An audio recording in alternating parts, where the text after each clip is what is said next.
guys, welcome back to Sortalikegolf Golf. Today we're going to be taking a look at the Sugar Soft ball from a high handicapper perspective. So we'll see how this thing feels coming off the face, you know, how it handles around the greens and on the greens, and I'll give you my honest opinion of it. Yeah, so I think the goal today here is just to play slow, easy, smooth golf. That's what I'm going to try to do for. I don't really care about the score. I want to just take it slow, get good shots, good contact on the ball, and make good decisions. I think that's a big piece of it for high handicappers. And so we'll see how this goes.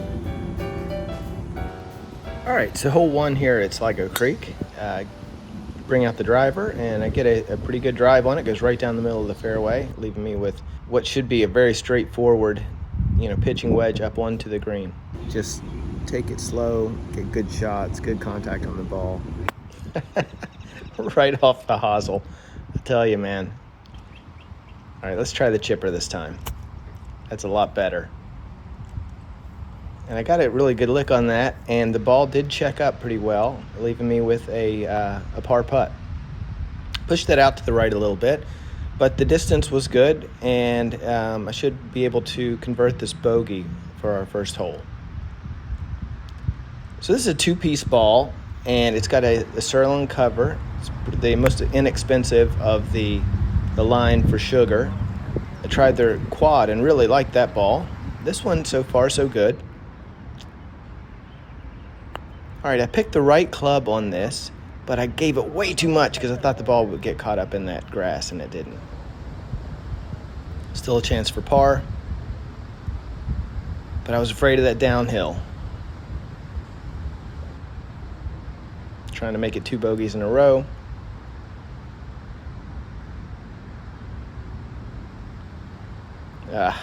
It snapped on me right at the end. Guys, by the way, I just want to shout out For Golf Apparel. They're the ones that hooked me up with this mixtape shirt, and they're fantastic. You got to go check out their stuff. They got cool polos, they've got hats, they've got all kinds of stuff. Go check them out. For Golf Apparel, FOR, golfapparel.com. Tell them Joe sent you.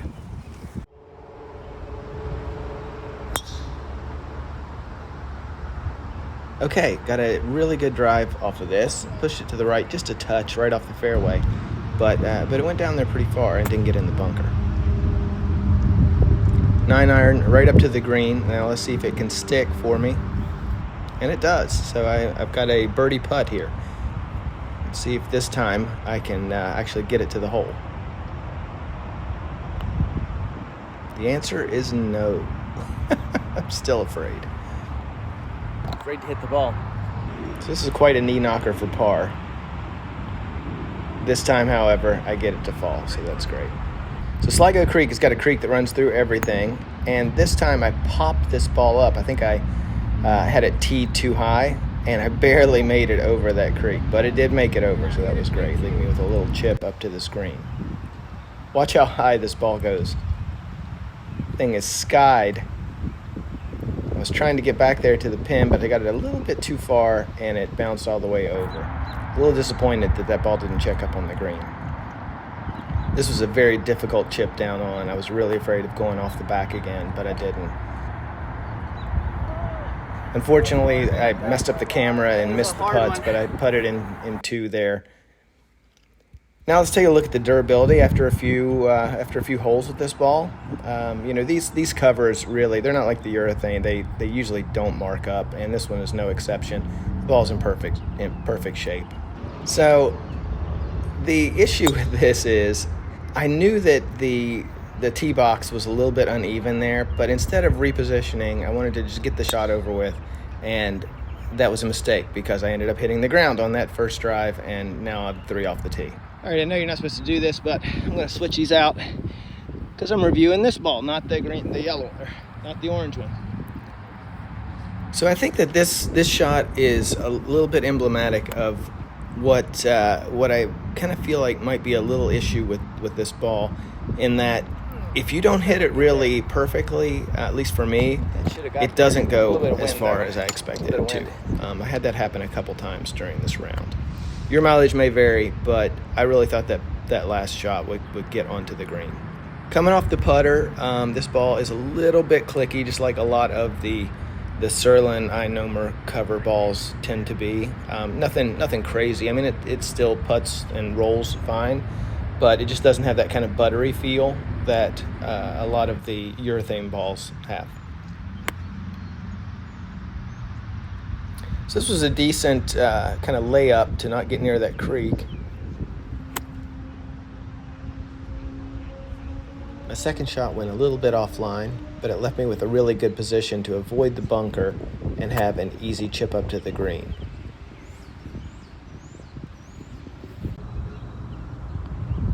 And I keep expecting this ball to roll faster on these greens, and it keeps not rolling faster. I got to get this one for a bogey, though. I can't do a double again. Strong, confident putt that time. Falls perfectly. All right, let's try this drive one more time. This is more like it. Straight down the middle, bullet,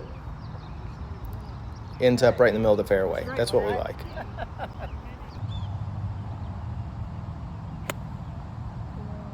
Now, again, I would have expected this ball to make it to that green, but we were a little bit short. Now, that could be player error, or it could be a reflection of not having enough club speed to fly as far as it's supposed to. Like the pin placement. I got my first ever birdie on this hole. Chipped in one time. Nice.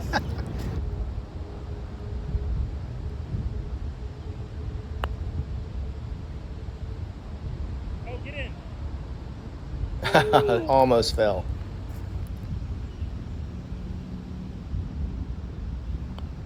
And I have to say, while I did leave a couple putts short today, the facts are I only 3-putted one time in this entire round. Everything else was a 2 or a 1, and so I take that as a win. So this one is, I got a little bit too much. I kind of clubbed down. I didn't want to put a driver on it, and it went right in the creek, so I had to take a drop. But my third shot was perfect. Landed right on the green. Now I will say that when I got good licks on this ball to chip up to greens, it checked up pretty well for the most part. Again, that was a decent putt. It almost fell for me for a par. And I'll definitely take a bogey out of that after going in the water. Bogey on that after hitting it in the water. Any day, all day. Okay, last hole. This one's rough for somebody that doesn't hit it very far. And I pushed it over to the right a little bit to make things even worse.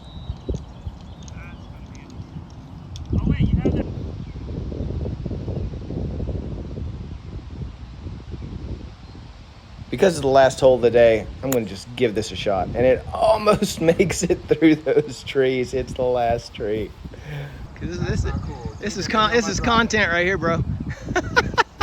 He really wanted to be on the video, so I figured I'd get him in this. Let's see if he can get it through where I couldn't.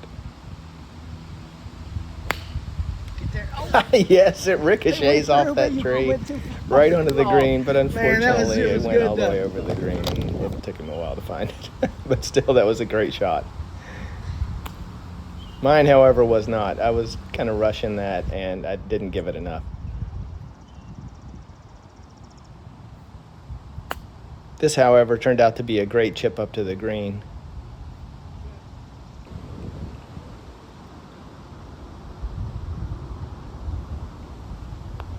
Fortunately, I pulled that putt just a little bit. Didn't anticipate the break at the end. See if we can put this away for the end of the round. All right, all in all, good round. Okay, so final verdict on the Sugar softballs. I think they're fine. They perform like a lot of the other two-piece Surlyn Inomer balls do. I think of the two Sugar balls that I tried, the quad was head and shoulders above for me. I really like that quad ball. You can check that video out, like I said. But yeah, I mean, this is a good quality offering. It's very inexpensive. The guys at Sugar are super great to deal with. Give them a try. See what you think. I think you'll if nothing else, have another ball to choose from in your arsenal, and that's always a good thing. So anyway, thanks for watching. We appreciate you. Please like and subscribe. Keep swinging them. Bye.